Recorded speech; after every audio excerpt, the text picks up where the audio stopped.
চট্টগ্রামে কাল প্রথম টি-20তে মুখোমুখি হবে বাংলাদেশ নিউজিল্যান্ড। ওয়ানডের আত্মবিশ্বাস নিয়ে সিরিজ জয়ের আশা, অভিষেক হতে পারে রিপন মণ্ডলের। পাকিস্তানের বিপক্ষে প্রথম টেস্টের জন্য 15 সদস্যের স্কোয়াড ঘোষণা বিসিবির। প্রথমবারের মতো ডাক পেলেন তানজিদ তামিম ও অমিত হাসান। নাইমের সঙ্গে ফিরেছেন তাসকিন শরীফুল। ঢাকা প্রিমিয়ার লিগের ব্যস্ত সূচি ও আবহাওয়া ভাবাচ্ছে ক্লাব সংশ্লিষ্টদের।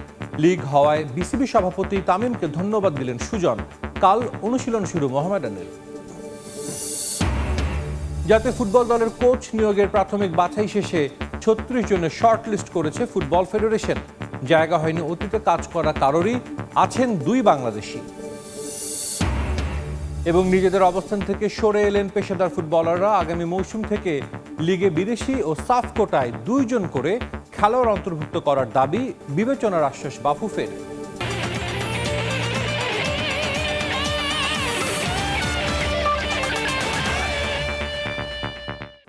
ওয়ানডে সিরিজ জয়ের পর এবার টি-20-র মিশন। 3 ম্যাচ সিরিজের প্রথম টি-20তে কাল নিউজিল্যান্ডের বিপক্ষে মাঠে নামবে বাংলাদেশ। এ ম্যাচে অভিষেক হতে পারে রিপন মণ্ডলের। বিশ্বকাপ খেলতে না পারার আক্ষেপ ভুলে বছরের প্রথম টি-20তে জয়ের লক্ষ্য লিটন দাসের। 2028 বিশ্বকাপের পরিকল্পনার অংশ হিসেবে বিবেচনায় থাকা সব ক্রিকেটারকে গেম টাইম দিতে চান টাইগার অধিনায়ক। এদিকে ওয়ানডে সিরিজের হতাশা ভুলে ঘুরে দাঁড়ানোর লক্ষ্য কিউই অধিনায়ক টম লেইথামের। চট্টগ্রামে ম্যাচ শুরু হবে দুপুর 2টায়। নূর জামাল আতিকের ক্যামেরায় বিস্তারিত জানাচ্ছেন পার্থপ্রতিম বিশ্বাস। ওয়েস্ট ইন্ডিজ, পাকিস্তানের পর নিউজিল্যান্ডের বিপক্ষেও ওয়ানডে সিরিজ জিতেছে বাংলাদেশ। ওডিআই এর সাফল্যে অনেকটাই ফুরফুরে মেজাজে টাইগার বাহিনী। সিরিজ জয়ের আত্মবিশ্বাস নিয়ে বাংলাদেশ এবার চট্টগ্রামে নামছে টি-20 খেলতে। বিশ্রাম দিতে নিউজিল্যান্ডের বিপক্ষে সিরিজের প্রথম ও দ্বিতীয় টি-20-র স্কোয়াডে রাখা হয়নি মোস্তাফিজুর রহমান, তাসকিন আহমেদ ও নাহিদ রানাকে। ওয়ানডে অধিনায়ক মেহেদী হাসান মিরাজ আর টেস্ট অধিনায়ক নাজমুল হোসেন শান্তও নেই দলে। তবে সংক্ষিপ্ত ফরম্যাটে হোম সিরিজে সুযোগ পেয়েছেন ইয়াংস্টাররা। ঘরোয়া আসর ও পাইপলাইনের দলগুলোর হয়ে দারুণ বোলিং করে জাতীয় দলে প্রথমবার ডাক পেয়েছেন সিমিং অলরাউন্ডার আব্দুল গাফফার সাকলাইন ও পেসার রিপন মণ্ডল। টি-20 বিশ্বকাপ না খেলতে পারার আক্ষেপ পেছনে ফেলে দল এখন নতুন শুরুর অপেক্ষায়। ডেফিনেটলি মুভ অন করেছে, কারণ ওয়ার্ল্ড কাপের ওই টাইমটাতে আমরা একটা টুর্নামেন্টও খেলেছি যেখানে প্লেয়াররা চেষ্টা করেছে ভালো ক্রিকেট খেলার। 2 জন নেই, তারা বাংলাদেশের জন্য বিগ অ্যাসেট। তো আমি চাই না যে তারা কন্টিনিউ ক্রিকেট খেলে ইনজুরি হয়ে ফিনিশ হয়ে যাক। ওয়ার্ল্ড কাপ অনেক দেরি, সো স্টিল এনাফ টাইম যে প্লেয়ারগুলোকে গ্রো আপ করার জন্য সময়, মানে ম্যাচ খেলানোর একটা ভালো সুযোগ এই মুহূর্তে। প্লেয়াররা যত গেম টাইম পাবে তারাও একটা সময় যায় ডেভেলপ করে করে করে মোস্তাফিজের মতো না হলেও হয়তো তার কাছাকাছি যেতে পারবে। 2028 টি-20 বিশ্বকাপ অনেক দূরে হলেও এখন থেকেই পরিকল্পনা সাজাতে চান তিনি। 2028-এর যে আমাদের মেন যে গোল ওয়ার্ল্ড কাপ, সেটা তো আমরা জানি যে এশিয়াতে না। সো ওইভাবে চিন্তা ভাবনা করব। আর ডেফিনেটলি যেহেতু আমাদের একটা বন্ডিং হয়েছিল খুবই ভালো, লাস্ট ওয়ার্ল্ড কাপের প্রিপারেশনটাও খুব ভালো ছিল, তো চেষ্টা করব ওখান থেকে যেন এই টিমটাকে ভালো করে ধরে রাখা যায়। এই ফরম্যাটে তরুণদের সুযোগ দিয়ে পরীক্ষা নিরীক্ষা করতে চায় টিম ম্যানেজমেন্ট। তবে জয়ের লক্ষ্যে আপোষহীন ক্যাপ্টেন। যেভাবে আমরা এতদিন ধরে অন্য টিমের সাথে খেলে আসছি সেটাই থাকবে এবং আমাদের বেস্ট ক্রিকেটটাই খেলতে হবে। প্রথম ম্যাচ জিতেও ওয়ানডে সিরিজ নিজেদের করে নিতে পারেনি নিউজিল্যান্ড, হেরেছে 2-1 ব্যবধানে। তবে টি-20-তে ভিন্ন কিছুর আশায় সফররতরা। আমাদের কাছে থাকা ফুটেজ থেকে তথ্য সংগ্রহ করার চেষ্টা করেছি। আমাদের দলেও এমন কিছু খেলোয়াড় আছে যারা খুব বেশি খেলেনি, তেমনি বাংলাদেশ দলেও খেলোয়াড় আছে যাদের এখনো অভিষেক হয়নি। তাই সিরিজটি বেশ রোমাঞ্চকর হবে। আমাদের অনেকে এখন বিশ্ব জুড়ে খেলে বেড়াচ্ছে, সবাই টি-20 পছন্দ করে। এই সিরিজে ভালো করতেও ছেলেরা মুখিয়ে আছে। ট্রফি উন্মোচন আয়োজনে হাসি মুখে পোজ দেন 2 অধিনায়ক। নতুন জার্সি আর সুন্দর ট্রফির পাশে দাঁড়িয়ে টি-20-তে নতুন এক শুরুর অঙ্গীকার লাল সবুজের প্রতিনিধিদের।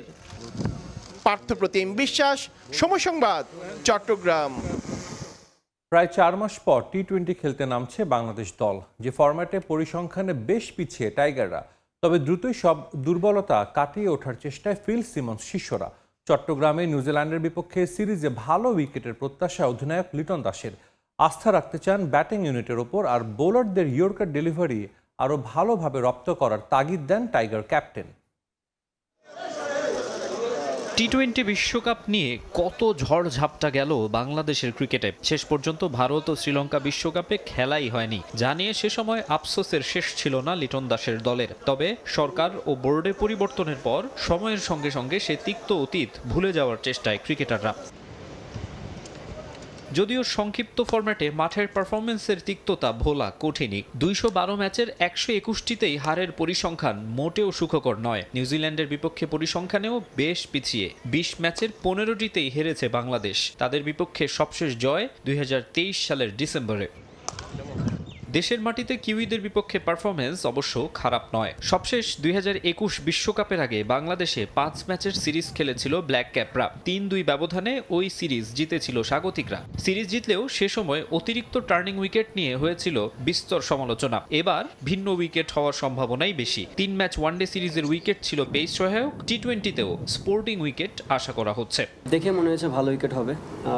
নতুন যে ক্রিকেটার আমাদেরকে দেখতেছেন, প্রোভাইড করতেছে খুব ভালো ভালো উইকেট অনেক দিন ধরেই, তো হোপ যে এটাও ভালো উইকেট হবে। আধুনিক ক্রিকেটের টি-20তে 200-র বেশি রান হয় হর হামেশা। এক্ষেত্রে বাংলাদেশ কিছুটা পিছিয়ে। চট্টগ্রামের এই ভেন্যুতে 19 ম্যাচে 200+ স্কোর বাংলাদেশ করতে পেরেছে মাত্র 2 বার। আবার ডেথ ওভারে খরুচে বোলিংয়ের কারণেও ভুগতে হয় প্রায়ই। জেনুইন 6টা ব্যাটসম্যান অলওয়েজ খেলে, সাথে আপনারা জানেন রিশাদ এবং শেখ মেহেদি দুজনই ব্যাটিং করতে পারে, এবং পেস বোলারদের ভিতরে সাকিব আছে, সাইফুদ্দিন আছে, সাকলাইনও এখন নতুন জয়েন হয়েছে। তো ওভারঅল খুবই একটা ব্যালেন্স সাইড আমার কাছে মনে হয়। টি-20 ফরম্যাটে যে 5 জন আমরা ট্যালেন্ডারকে ধরতেছি, 5 পেস বোলারের ভিতরে 3 জনই খুবই ভালো ব্যাটিং পারে। এক্সেপ্ট আমি যদি শরীফুল অ্যান্ড রিপন মণ্ডলকে দেখি, তাহলে হয়তো বা তারা খুব একটা ভালো ব্যাটসম্যান না, বাট টুকটাক 5-6 রান করে দিতে পারবে। এই ফরম্যাটে আপনার 1 সেকেন্ডে এক বলের ভিতর খেলা চেঞ্জ হয়ে যায়। সো যতটা ফ্রিলি মাইন্ডে থাকা যায়, এবং আপনি জানেন যে পেস বোলারদের শেষ ডেট ওভারে স্লো ইয়র্কারটা খুব ইম্পর্টেন্ট, তো ফান গেমের সাথে সাথে তাদের স্কিলটাও ডেভেলপ হয়ে যাবে। সাগরিকায় এর আগে সব ফরম্যাট মিলিয়ে 4 ম্যাচে মুখোমুখি হয়েছে 2 দল। মাকসুম আলম খান, সময় সংবাদ। পাকিস্তানের বিপক্ষে 2 ম্যাচ সিরিজের প্রথম টেস্টের জন্য 15 সদস্যের স্কোয়াড ঘোষণা করেছে বিসিবি। প্রথমবারের মতো দলে ডাক পেয়েছেন তানজিদ হাসান তামিম এবং অমিত হাসান। অধিনায়ক হিসেবে থাকছেন নাজমুল হোসেন শান্ত এবং তার ডেপুটি মেহেদী হাসান মিরাজ। দলের বাকি সদস্যরা হলেন মাহমুদুল হাসান জয়, সাদমান ইসলাম, মুমিনুল হক, মুশফিকুর রহিম, লিটন দাস, তাইজুল ইসলাম, ইবাদত হোসেন এবং নাহিদ রানা। 2024 ডিসেম্বরের পর দলে ফিরলেন তাসকিন আহমেদ এবং শরীফুল ইসলাম। আর 1 বছর পর আবারও টেস্ট দলে ডাক পেলেন off spinner Naim Hasan. One day টি-20-র পর সাদা পোশাকের ক্রিকেটেও এবার দলে জায়গা পেলেন তানজিদ তামিম। আর দীর্ঘদিন ধরেই ঘরোয়া ক্রিকেটে ভালো করার পুরস্কার হিসেবে ডেকে পাঠানো হয়েছে অমিত হাসানকে। ব্যাটিংয়ে ইমন, হৃদয়, নাইম, বিজয় আর বোলিংয়ে রিশাদ, রিপন, তানভীর। শক্তিশালী দল গঠন করে এবার ডিপিএল শিরোপা খরা কাটাতে চায় মোহামেডান স্পোর্টিং ক্লাব। আসরের সামনে রেখে প্রথম দল হিসেবে মিরপুরে কাল অনুশীলন শুরু করবে ঐতিহ্যবাহী ক্লাবটি। তবে তীব্র গরম ও ব্যস্ত সূচির কারণে ক্রিকেটারদের নিয়ে দুশ্চিন্তায় সাদা কালোদের head coach Mizanur Rahman Babul. Dhaka premier লিগের ঐতিহ্যবাহী দল মোহামেডান, তবে এই প্রতিযোগিতায় তাদের আক্ষেপেরও শেষ নেই। তারকা সমৃদ্ধ দল গড়ে বহুবারই ছিল ফেভারিটের তালিকায়, কিন্তু প্রিমিয়ার লিগ লিস্টেতে এখনও শিরোপার মুখ দেখেনি সাদা কালোরা। গত মৌসুমে তামিম ইকবাল, মাহমুদুল্লাহকে ঘিরে বড় প্রত্যাশা থাকলেও শেষ পর্যন্ত আক্ষেপ ঘোচাতে পারেনি তারা। নতুন মৌসুম সামনে রেখে নতুন করে স্বপ্ন দেখছে মতিঝিলের ক্লাবটি। শিরোপার লক্ষ্য নিয়ে সবার আগে অনুশীলনে নামছে মোহামেডান। গত বছরের ব্যাপারটা আপনারা শুধু দেখেন যে নামের মধ্যেই ছিল, কিন্তু কতজন প্লেয়ার অ্যাভেলেবেল ছিল, কতজন প্লেয়ার খেলতে পারে নাই। আমরা 11 জন নামাইতে আমাদের খুব কষ্ট হয়েছে। তো এই বছর টিম গঠন করা হয়েছে যে অ্যাভেলেবিলিটির উপরে। এবারও কাগজে কলমে বেশ শক্তিশালী মোহামেডান। ওপেনিংয়ে অভিজ্ঞ এনামুল হক বিজয়ের সঙ্গে আগ্রাসী ব্যাটার পারভেজ ইমন, আছেন নাইম শেখও, মুশফিকুর রহিম, মিডল অর্ডারে ভরসা তাওহিদ হৃদয়, আফিফ হোসেন, তাসকিন আহমেদ, রিশাদ হোসেন, রিপন মণ্ডল, তানভীর ইসলাম জাতীয় দলের নিয়মিত মুখ। তাদের নিয়ে মৌসুমে দীর্ঘদিনের শিরোপা খরা কাটাতে মরিয়া সাদা কালোরা। অনেকদিন পর এরকম স্টারদের নিয়ে এবং পারফর্মারদের নিয়ে দলটা ওনারা গঠন করে দিয়েছেন। অনেক দিন মোহামেডান ক্রিকেট থেকে শিরোপা থেকে বঞ্চিত। আমরা আপ্রাণ চেষ্টা করব আমাদের পক্ষ থেকে। ওনাদের কাজটা ওনারা করে দিয়েছেন, একটা ভালো টিম গঠন করে দিয়েছেন। সো বাকিটুকু কাজ আমাদের। এবার প্রথমবারের মতো মোহামেডানের জার্সিতে দেখা যাবে তরুণ পেসার রিপনকে। মোস্তাফিজ তাসকিনদের বিশ্রাম দিয়ে নিউজিল্যান্ডের বিপক্ষে টি-20 দলে নেওয়া হয়েছে রিপন, সাকলাইনদের। নির্বাচকদের ভিন্ন ধর্মী চিন্তাকে সাধুবাদ জানিয়েছেন সংশ্লিষ্টরা। বিগত দিনে আমাদের পেস বোলারদের আমরা ইনজুরির মধ্যে ফেলে দিয়েছি। সো সেই ক্ষেত্রে এখন আমরা হয়তো সেই সাহসটা দেখাতে পারছি। এবং আরেকটা ব্যাপার যেটা হচ্ছে যে আমরা অলরাউন্ডারের অভাবে অনেক দিন ভুগছি। আমাদের 6 বা 7 নম্বরে এরকম একটা প্লেয়ার নাই যারা নাকি কম বলে স্ট্রাইক রেট অনেক বেশি থাকবে। সো সাকলাইনের মধ্যে সেই প্রতিভা আমরা দেখতে পেরেছি। এদিকে নানা অনিশ্চয়তার পর মাঠে গড়ানোর অপেক্ষায় ঢাকা প্রিমিয়ার লিগ। তবে তীব্র গরমের সঙ্গে থাকবে টানা ম্যাচ খেলার ধকল, বাড়বে ক্রিকেটারদের ইনজুরির ঝুঁকি। তাই বেশ চিন্তায় ক্লাবগুলো। চাওয়া আর কখনো বোর্ড ও ক্লাবের দ্বন্দ্বে সংকট তৈরি না হয় দেশের ক্রিকেটে। তারা অভ্যস্তই কিন্তু গরমে খেলে। তামিম হোসেন, সময় সংবাদ, ঢাকা। ভালো খেলাটা ঢাকা প্রিমিয়ার লিগ নিয়ে কথা বলতে আমাদের স্টুডিওতে আছেন লেজেন্ডস অফ রূপগঞ্জের চেয়ারম্যান লুৎফর রহমান বাদল। বাদল ভাই, আপনাকে স্বাগত জানাচ্ছি।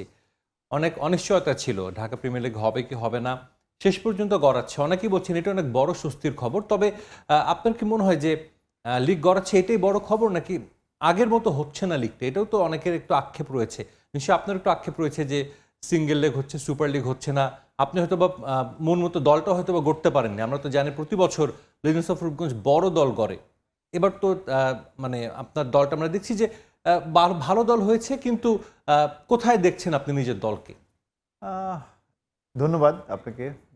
বিশেষ করে আমি মনে করব যে প্রিমিয়ার ক্রিকেট লিগটা ঢাকার একটা প্রাণ শক্তি, এবং বাংলাদেশ ক্রিকেট আজকে এই পর্যায়ে এসেছে ঢাকা প্রিমিয়ার লিগের হাত ধরে, আমি মনে করি।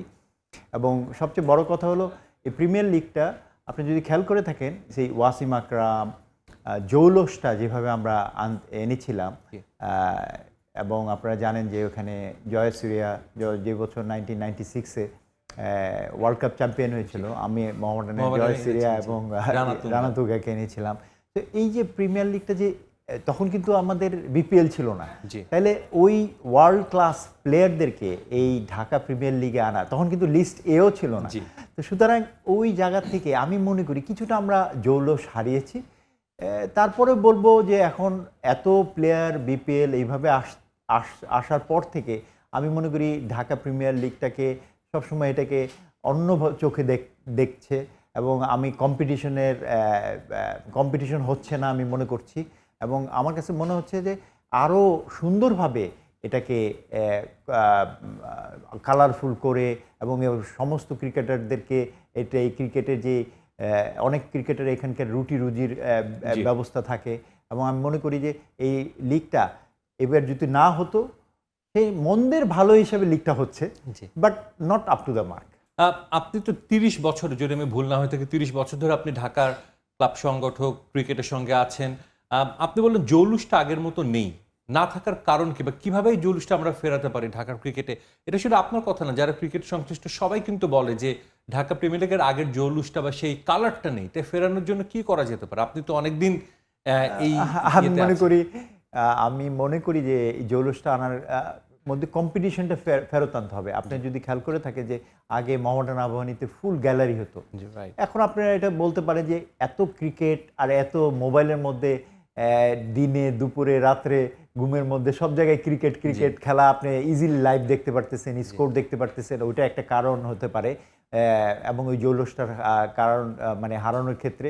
এবং এখন আরেকটা হলো কম্পিটিশন, এবং কম্পিটিশনটা নাই। আমি মনে করি যে আপনি যদি খেয়াল করে থাকেন যে আগে একটা পুল সিস্টেম ছিল, এই পুল সিস্টেমটা মানে ফোর্সফুলি সব ইকুয়ালি ডিস্ট্রিবিউট হয়ে যেত। আপনি 24 থেকে 30 জন প্লেয়ার যদি আপনি পুল 3 জন বা 4 জন করে দিতেন, তাহলে ফুল ইকুয়ালি ডিস্ট্রিবিউশন হয়ে যেত, এবং প্লেয়ারদের মধ্যে কম্পিটিশনগুলি বেড়ে যেত, দলগুলির মধ্যে ব্যালেন্সড হতো।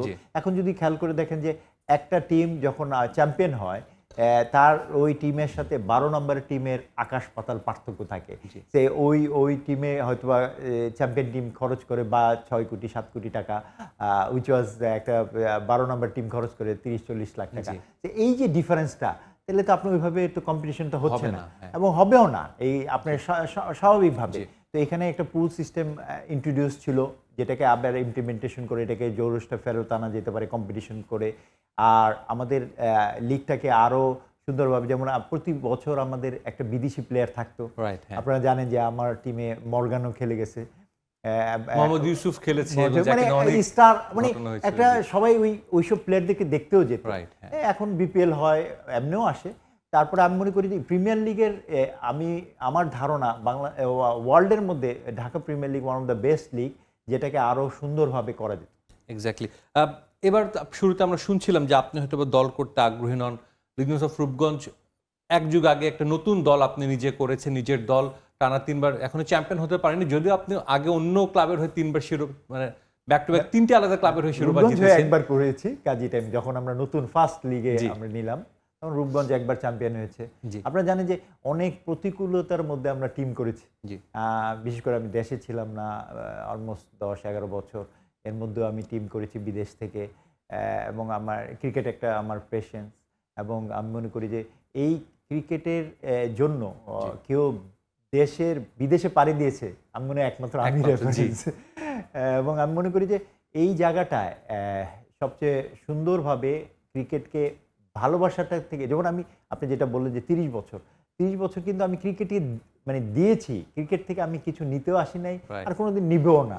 আমার ধারণা যতদিন আল্লাহ বেঁচে রাখে, আমরা ক্রিকেটের জন্য প্রাণ। আমি নিজে ক্রিকেটার ছিলাম, নিজে ব্যবসায়ী, এবং আমি ওই হিসাব করে আমার একটা তো ভালো লাগার জিনিস থাকে, ক্রিকেট একটা আমার ভালো লাগার জিনিস। তামিম ইকবাল এখন যিনি বোর্ডের দায়িত্বে আছেন, আপনার টিমে অনেক দিন খেলেছেন এবং আমরা দেখেছি আপনার সাথে তার খুব ভালো একটা সম্পর্ক। তামিম, আমরা দেখেছি তামিম আপনাকে অনুরোধ করেছে, তারপর আপনি খেলতে রাজি হয়েছেন। তামিমকে নিয়ে কি বলবেন এখন পর্যন্ত আসার পরে? আমরা যেটা আপনি শুরুতে বলেছেন যে অনেক মানুষের, অনেক ক্রিকেটারের রুজি রুটির কিন্তু জায়গায় এই ঢাকা প্রিমিয়ার লিগ। আপনি যে এক্স্যাক্টলি ঠিক বলেছেন যে তামিম আসার পরে একদম ফার্স্ট দেখবেন যে স্টেপগুলি নিয়েছে কি, লিগটা স্টার্ট করলো। রাইট। তারপরে তারা Dhaka first division, second division যেগুলি হয়েছিল সেইগুলিকে তারা কিভাবে কয়েকটা টিম আমরা অংশগ্রহণ করি, ওই টিমগুলিকে আবার রিঅর্গানাইজ করে তাদেরকে আবার ফেরত আনলো। এই যে ক্রিকেটারদের মধ্যে যে ফেরত আনার ক্ষেত্রে এটা তো তামিমের অবদান আমি মনে করি, এবং এটা ধন্যবাদ পাওয়ার যোগ্য। এবং এই ক্রিকেটার হয়তো আমরা লিগটা না করলে, সবচেয়ে বড় কথা হলো আমরা উইন্ডোটা আমরা মিস করেছি। হ্যাঁ, আমাদের উইন্ডো ছিল ফেব্রুয়ারি মার্চ। হ্যাঁ, কেন এখন এত ক্রিকেট খেলা, আন্তর্জাতিক খেলা থাকার কারণে আমার কাছে মনে হয়েছে যে ঢাকা প্রিমিয়ার লিগের একটু পারফেক্ট একটা উইন্ডো দরকার, যে সময় যে ওই প্লেয়ারগুলি অ্যাভেলেবেল থাকে এবং খেলাটা আরও সুন্দরভাবে করা যায়। আগের থেকে প্ল্যান করে দিলে আরও সুন্দরভাবে, যেটা আপনি বলেছিলেন যে এই আরও সুন্দরভাবে করা যেত। সবসময় একটা প্ল্যানিং থাকলে, এই যে উইন্ডো মিস করেছি আমরা, ক্রিকেট বোর্ডের বিভিন্ন বোর্ডের চেঞ্জিং দেখলাম, নতুন বোর্ড আসলো, এই জিনিসগুলি দেখার মধ্যে আমরা এখন লিগটা হচ্ছে, এবং এটা তামিমকে ধন্যবাদ দেওয়ার যোগ্য যে প্লেয়াররা, এবং একটা তামিম প্লেয়ার দেখে প্লেয়ারদের ব্যথাটা সবচেয়ে বেশি বুঝতে পেরেছে, এবং ও ক্রিকেট সবসময় ভালো বুঝে আমার ধারণা, এবং আরো ভালো করবে আশা করি। একটু লিজেন্ডস অফ রূপগঞ্জ নিয়ে জানতে চাই, এবারের মৌসুমের দলটা, আমরা দলটা একটু দেখতে চাই, তারপরে বলবো যে আপনি এবার আবাহনী, মোহামেডান, প্রাইম ব্যাংকও মোটামুটি ভালো দল করেছে, এবার আপনার দলের হয়তো দু একটা নাম মিসিং হতে পারে, বাট ম্যাক্সিমাম প্লেয়ারদের নামই এখানে রয়েছে। কেমন, আপনি কি এক্সপেক্ট করছেন আসলে আপনার এই দল থেকে? এবার দলের কাছ থেকে কি এক্সপেকটেশন আপনার? অ্যাকচুয়ালি যদি আমি ফুল টিম থাকতো হয়তো আমি চ্যাম্পিয়ন ফাইট আশা করেছিলাম। আপনারা যদি খেয়াল করে থাকেন যে আমার এই টেস্ট টিমে আমার 4টা প্লেয়ার, 4টা প্লেয়ার চলে গেল। তা একটা টিমের 4টা প্লেয়ার চলে গেলে আমার টিমের মধ্যে স্ট্রেংথ কতটুকু থাকে। তারপরে আমরা চেষ্টা করব যে, তা আমার ধারণা যে আমরা মাঠে নামবো তো জয়ের জন্য, এবং আমরা চ্যাম্পিয়ন ফাইট দেওয়ার জন্য চেষ্টা করব। অবশ্যই। লিটন এবং মিরাজ কখনোই ঢাকা প্রিমিয়ার লিগে এক দলে খেলেনি। আমরা সবসময় দেখি আপনি কিছু ব্যতিক্রম কিছু করার চেষ্টা করেন। সাকিব, তামিম বাংলাদেশ ন্যাশনাল টিমে এক দলে খেলেছে, এর বাইরে ঢাকা প্রিমিয়ার লিগ বলি বা ঘরোয়া টুর্নামেন্টে একমাত্র আপনার দলেই খেলেছে একাধিকবার। এবার আপনি লিটন এবং মিরাজ, যারা বাংলাদেশের 2 ফরম্যাটের 2 ক্যাপ্টেন, তাদের দুজনকে এক দলে নিলেন। কি কাজ করে আসলে? এইটাই তো বৈশিষ্ট্য রূপগঞ্জের। আমি মনে করি যে কোনো ব্যতিক্রম ধরনের ক্রিকেটের মধ্যে যা নতুনত্ব আনা যায়, এটাই তো একটা সংগঠকের সার্থকতা। আপনি যদি সবাই যেটা পারে আপনি যদি ওইটা সেটা করেন, এখানে তো ওইটার সার্থকতার কিছু নাই। আপনি নর্মাল ধারাবাহিকতা মেনটেন করে গেলেন, যেটা ধারাবাহিকের বাইরে আপনি যখন কোনো কিছু দিতে চান, ব্যতিক্রমের বাইরে, সেটাই তো মানে আপনার, আমি মনে করি যে 2 ক্যাপ্টেনকে একসাথে করা এটা ভেরি টাফ। এবং আমি মনে করি, আমি নিজেও বিশ্বাস করতে পারিনি যখন ওদের সাথে আমি কথা বলি যে খেলবে কিনা। অনেক তাদেরকে মানিয়ে আমি আশা করছি যে ওরা ভালো রেজাল্ট করবে। অবশ্যই। একটু ক্রিকেট বোর্ড নিয়ে আলোচনা করতে চাই। আপনি তো ক্রিকেটের সঙ্গে অনেক দিন ধরে সংশ্লিষ্ট। গত 2025-এ যে ইলেকশনটা হয়েছিল লাস্ট মোমেন্ট আপনি উইথড্র করেছেন, সামনে একটা ইলেকশন হতে পারে। আপনার কি মনে হয় যে ক্রিকেটের যে ইলেকশনটা অপেক্ষা করছে, সবাই তাকিয়ে আছে যে ইলেকশনের দিকে, তামিম ইকবালকে যে দায়িত্বটা দেওয়া হয়েছে, এটা আসলে অনেক বড় একটা দায়িত্ব তার উপর, এবং এটার উপর অনেক কিছু ডিপেন্ড করছে বাংলাদেশের ক্রিকেটের ফিউচারটা কেমন হবে এবং বাংলাদেশের ক্রিকেট আসলে কোন পথে যাবে। আমরা যদি দেখি লাস্ট 6 মাস বা 1 বছরে কিন্তু একটু ডাউনওয়ার্ড বাংলাদেশের গ্রাফটা ক্রিকেটের ওভারঅল, সেটা কি আপনার মনে হয় যে অনেক কিছু ডিপেন্ড করছে সামনের ইলেকশনটার উপর? ক্রিকেটের জন্য তো একটা যে কোনো কিছুর জন্য তো একটা ইলেকশন খুব ইম্পর্টেন্ট সাবজেক্ট। আমি মনে করি যে এই যে নেক্সট ইলেকশনটা একটা দিক নির্দেশনা। আমি মনে করি যে কোনো আপনারা জানেন যে এটা 3 থেকে 4 বছরের জন্য একটা কমিটি তৈরি করা হয়, এবং লাস্ট 2 বছর আমি মনে করি যে সার্কাস দেখেছি আর কি ক্রিকেট মানে ক্রিকেট বোর্ডে।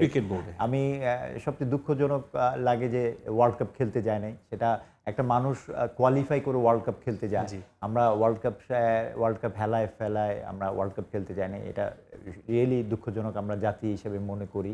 এবং যদিও আমাদের মোস্তাফিজের ইস্যু ছিল, বিভিন্ন ইস্যু ছিল, নিরাপত্তার ইস্যু ছিল, ইন্ডিয়ার সাথে আমাদের একটা অন্য রকম, আমি তো দেখেছেন যে আমি বলেছি যে কূটনীতিকভাবে আমরা ক্রিকেট কূটনীতিকভাবে আমি বিশ্ব রেকর্ড করেছি যে এভাবে একটা ওয়ার্ল্ড কাপ।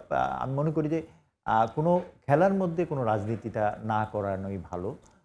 খেলাটা খেলার মাঠে রাখা উচিত, এবং এই ইলেকশনটা সেই হিসাবে আমি সূত্র ধরে বলবো ভালো সংগঠক, খেলোয়াড় এবং ভালো যারা ক্রিকেটের বোদ্ধা তারা এই বোর্ডে থাকবেন, যারা ক্রিকেটের উন্নতি করবেন, সেই হিসাবে এই ক্রিকেট বোর্ডটা একটা মাইল ফলক হিসেবে আমি মনে করি থাকবে। আপনি যেটা বললেন যে ক্রিকেট বোদ্ধা, ক্রিকেট সংগঠক বা এক্স ক্রিকেটার তারা থাকবেন, কিন্তু আমরা যদি দেখি লাস্ট কয়েক বছরে, লাস্ট 12-14 বছর আমরা যদি দেখি যে ক্রিকেটের বাইরের অনেক লোক কিন্তু ঢুকে যায়, যাদের হয়তো বা ক্রিকেটে তেমন কোনো সংশ্লিষ্টতা ছিল না।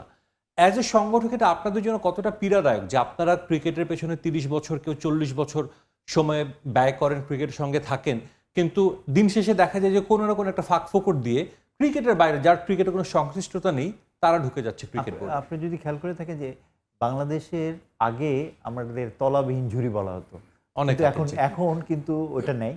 কিন্তু এখন আমরা ক্রিকেটটা হলো number 1 brand in the whole world, এবং এই হিসাবে আমি মনে করি যে মানে যে কোনো রাজনৈতিক দল আসুক, যারাই ক্ষমতায় আসে, ক্রিকেটটাকে তারা ব্র্যান্ডিং হিসাবে দেখে এবং রাজনীতিবিদরা মানে ঢুকতে চায়। এবং এটা আমি মনে করি আপনি যদি খেয়াল করে থাকেন যে আমাদের পাশের দেশেও কিন্তু একই একটা কালচার আছে, কিন্তু তারপরেও ওদের স্ট্রাকচারটার কারণে ওটা অতটুকু এফেক্ট করে না যেটা আমাদের দেশে এফেক্ট করে। হ্যাঁ, আমরা ইন্ডিয়াতেও আপনারা দেখেছেন যে অমিত শাহর ছেলে জয় শাহ, হ্যাঁ, ও কিন্তু ক্রিকেটের আগে ছিল না। তো রাজনীতির পরিচয় থেকে কিন্তু আজকে আইসিসি প্রেসিডেন্ট হয়েছে। এটা যার যার দেশের একটা পলিসি মেকিং এর সাথে জড়িত। আমি মনে করি যে রাজনীতির বিদ্যা তো থাকতেও পারে দেশের, যেহেতু এখানে আপনার 3টা জিনিস লাগবে। আপনার একটা লাগবে সরকারি পৃষ্ঠপোষক, সরকারি পৃষ্ঠপোষকের জন্য কিন্তু সরকারি দলের লোক লাগবে। আবার আপনি যদি দেখেন যে ক্রিকেটাররা লাগবে, তারপরে আপনার সংগঠন লাগবে, সব মিলে একটা স্পন্সররা লাগবে। সমস্ত সমন্বয় করেই তো আপনি একটা সুন্দর একটা জিনিস করা যায়। আপনি এখানে একটার সাথে আরেকটা পরিপূরক, একটাকে বাদ দিলে দেখবেন এটা হবে। এখন যেই জিনিসটা আপনি হয়েছে দেখেন যে লাস্ট 11 মাস যেটা নিম্নমুখী যেটা বললেন, এখানে কিন্তু সমন্বয় ছিল না। বিকজ আপনারা দেখেন তত্ত্বাবধায়ক সরকারের মানে অন্তর্বর্তীকালীন সরকারের সময় একটা ভঙ্গুর একটা বোর্ড ছিল, ওই বোর্ডটাকে ভেঙে একটা হঠাৎ করে উড়ে এসে জুড়ে বসার জন্য একজনকে বসিয়ে দেওয়া হলো, তারপরে ওটা ইলেকশন ঠিক মতো হলো না। তো এই যে এই জিনিসগুলি এটা এফেক্ট আমরা ক্রিকেটের মধ্যে হয়েছে, মানে পুরো খেলার মধ্যে আমরা ফিল করেছি। তো সুতরাং এই জিনিসটাকে সুন্দরভাবে যদি একটা ইলেকশন হয় এবং এটা দেশের ক্রিকেটের জন্য, এবং আমার ধারণা একদিন আমরা ক্রিকেটে বাংলাদেশ বিশ্ব চ্যাম্পিয়ন হবে ইনশাআল্লাহ। অবশ্যই, সেটা সবারই প্রত্যাশা। ছোট করে একটু জানতে চাইবো, তামিমদের এই বোর্ডটা মাত্র 3 মাস রয়েছে দায়িত্বে, যে একটা ইলেকশন দিবে, এরপরে হয়তো বা ইলেক্টেড একটা বোর্ড আসবে, তাদের কাছ থেকে আপনার কি এক্সপেকটেশন থাকবে, বা বাংলাদেশের ক্রিকেটটাকে আপনি অলরেডি বলেছেন যে বিশ্ব চ্যাম্পিয়ন হতে চান, বাট ওভারঅল ডেভেলপমেন্টটাতে ডেভেলপমেন্টে কই দেখতে চান বাংলাদেশের ক্রিকেটকে? আমার ধারণা এরা তো 3 মাসের জন্য এসেছে, বাট জি। এদের কিন্তু 3 মাস হয়নি। জি। তো ওদের অনেক আর্লি ওদের সম্পর্কে একটু না, আমি বলছি ইলেক্টেড যদি বোর্ড আসে হ্যাঁ। এরপরে যারা আসবে। এরপরে তো এদের জন্য তো আমি মনে করি এটা খুবই একটা সুন্দর বোর্ড হবে, এবং বাংলাদেশে ক্রিকেটের বিশেষ করে তামিমের একটা ভিশন আছে, এবং যেটা সবারই ভিশন থাকে যে এই একটা বোর্ড প্রেসিডেন্টের থাকা উচিত। আমার মনে হয় যে যেই বোর্ডেরই থাকবে একটা 3টা হওয়া উচিত, 3টা vision. First short term, G. Middle and the long term. যে শর্ট টার্ম আমরা কী করব, মিডল টার্ম কী করব, এবং লং টার্মে কী করব, এইভাবে যদি আগানো যায়। এবং যদি আপনি খেয়াল করে থাকেন যে আমরা পৃথিবীর যত ক্রিকেট যেমন ইংল্যান্ড, জি।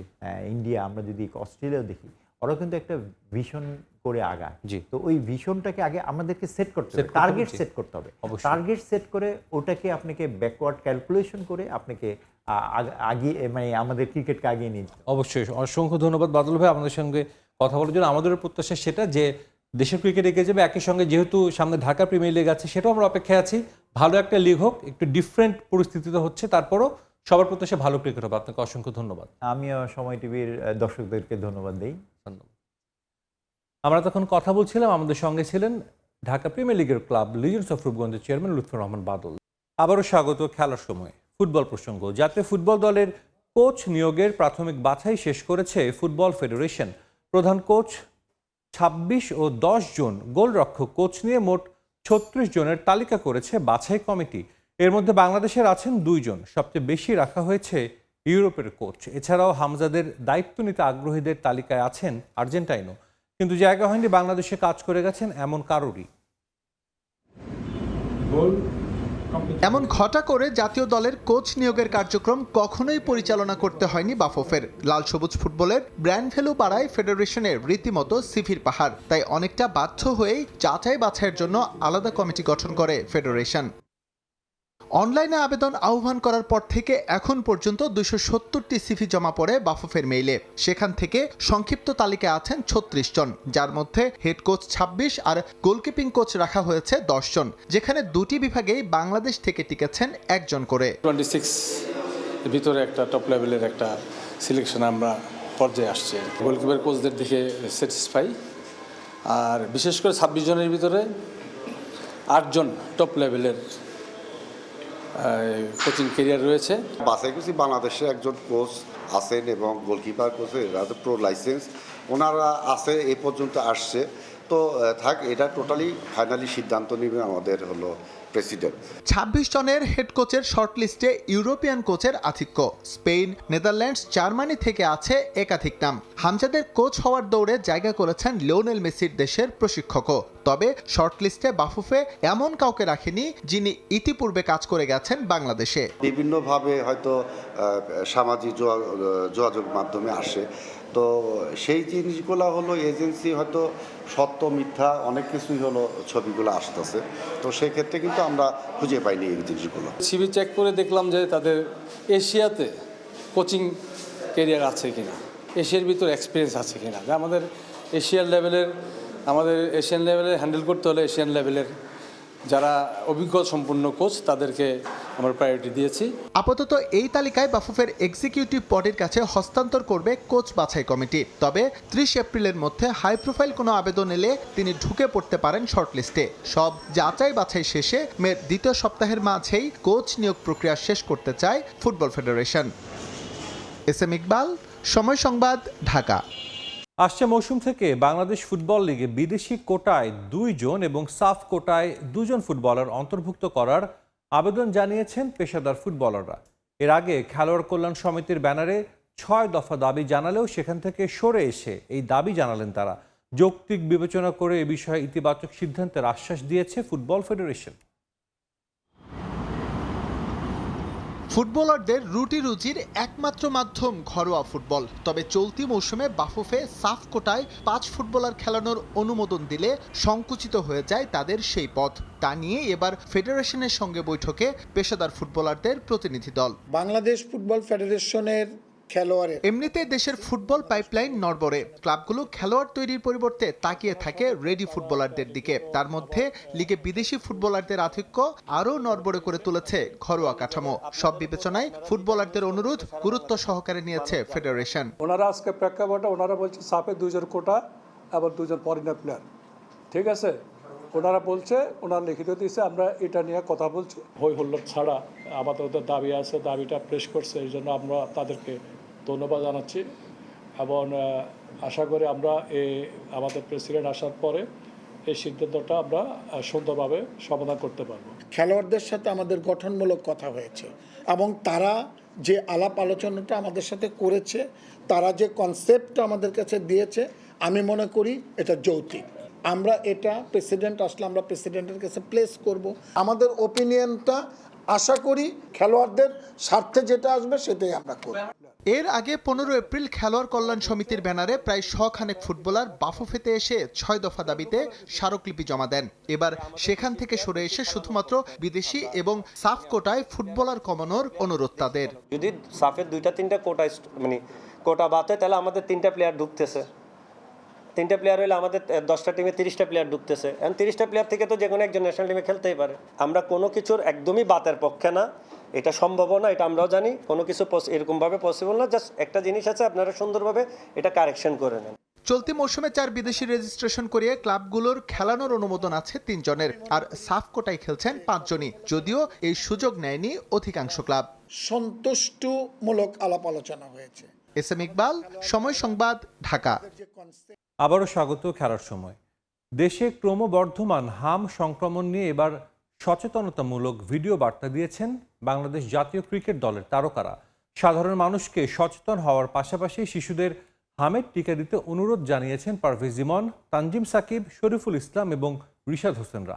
হামমুক্ত বাংলাদেশ গড়তে চট্টগ্রামে প্রথম টি-20-র আগে অনুশীলনের ফাঁকে দেশবাসীর উদ্দেশ্যে তারা এই বার্তা দেন। প্রতিদিনই বাড়ছে মৃত্যুর সংখ্যা। কখনো সংবাদ মাধ্যমে খবর হচ্ছে, কখনো হারিয়ে যাচ্ছে। হামের লক্ষণ নিয়ে হাসপাতালগুলোতে শিশু মৃত্যুর মিছিল থামছে না কোনো কিছুতেই। সরকারের পক্ষ থেকে সচেতনতা বাড়াতে নেওয়া হচ্ছে নানা উদ্যোগ। চলছে দেশ জুড়ে টিকাদান কর্মসূচি, কিন্তু মৃতের সংখ্যা কমার হার ধীর। সারা দেশে হামের সংক্রমণ নিয়ে তাই উদ্বেগ বেড়েই চলেছে। বিশেষ করে শিশুদের সুরক্ষায় বাড়তি সতর্কতা নিচ্ছেন অভিভাবকরা। এবার এই মরণ ব্যাধির বিরুদ্ধে সাধারণ মানুষকে সচেতন করতে এগিয়ে এলেন বাংলাদেশ জাতীয় দলের ক্রিকেটাররা। মাঠের ক্রিকেটে যারা দেশকে পথ দেখান, সেই ক্রিকেটাররাই এগিয়ে এলেন সচেতনতা বৃদ্ধিতে। রিশাদ হোসেন, শরীফুল ইসলাম, তানজিম সাকিব এবং পারভেজ ইমনের কণ্ঠে উঠে এলো হাম প্রতিরোধের জরুরি বার্তা। মাঠে নামার আগে প্যাড, হেলমেট বা গ্লাভস পরে যেমন নিজেদের সুরক্ষা নিশ্চিত করেন ক্রিকেটাররা, তেমনি দেশের মানুষকে হাম নামক সংক্রামক এই ব্যাধির হাত থেকে মুক্তি পেতে নিতে বললেন বিশেষ সুরক্ষা। শিশুদের জন্য প্রাণঘাতী এই ভাইরাস থেকে বাঁচতে একজোট হওয়ার আহ্বান জানালেন সবাইকে। এই মুহূর্তে বাংলাদেশ এক ভয়াবহ ব্যাধির মোকাবেলা করছে, হাম। হাম একটি অত্যন্ত সংক্রামক রোগ, যা শিশুদের জন্য জীবনঘাতী হতে পারে। তবে আমরা সবাই মিলে এই হাম মোকাবেলা করতে পারি এবং একটু সচেতন হলেই হাম মোকাবেলা করা সম্ভব। সাধারণত ক্রিকেটারদের লড়াইটা মাঠের বাউন্ডারিতে, প্রতিপক্ষও থাকে চোখের সামনে। কিন্তু এবারের প্রতিপক্ষ যেমন বাউন্ডারির বাইরে, তেমনি তাকে দেখা যায় না চোখে। তাই সংক্রমণ রোধে 6 মাস থেকে 5 বছর বয়সী সকল শিশুদের টিকা দেওয়ার আহ্বান ক্রিকেটারদের। কোনো গুজবে কান না দিয়ে নিজ নিজ এলাকায় টিকা কেন্দ্রে যোগাযোগ করার পরামর্শ তাদের, কারণ একটি মাত্র টিকাই পারে প্রতিটি শিশুকে বড় ধরনের ঝুঁকি থেকে রক্ষা করতে। একটি টিকায় আপনার শিশুকে বড় ঝুঁকি থেকে সুরক্ষা দিতে পারে। দেরি না করে আজই আপনার 6 মাস থেকে 5 বছরের সন্তানকে নিকটস্থ স্বাস্থ্যকেন্দ্রে বা হাসপাতালে হামের টিকা দিন। Prevention is better then cure. তাই আসুন আমরা একসাথে হাম প্রতিরোধ করি, হাম মুক্ত বাংলাদেশ করি। নিয়ন মুহাইমিন, সময় সংবাদ। প্রথমবারের মতো একটি বেসরকারি বিশ্ববিদ্যালয়ে ফাইট নাইট আয়োজন করেছে মিক্সড মার্শাল আর্ট প্রমোশনাল সংস্থা খার। তীব্র প্রতিদ্বন্দ্বিতাপূর্ণ এই খেলা আরও বেশি আয়োজনের দাবি জানান দর্শকরা। এদিকে মিক্সড মার্শাল আর্ট আর্থিকভাবে স্বাবলম্বী করতে খারের মতো প্রমোশনাল সংস্থাগুলোর পাশে পৃষ্ঠপোষকদের এগিয়ে আসার আহ্বান জানিয়েছেন আয়োজকরা।